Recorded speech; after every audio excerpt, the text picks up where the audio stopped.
chini kabla. Toa mpacho.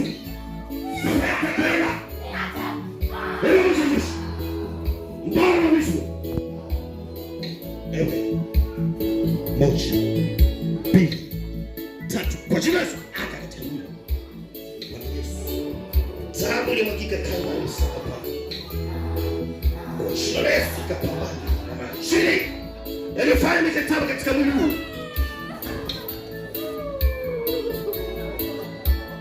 Bwana Yesu. Tuliza. Maana wewe ni mtulizaji wa moyo. Asante maana umefunguliwa. Na kwa jina la Yesu anafungua macho. Katika jina la Yesu. Amen.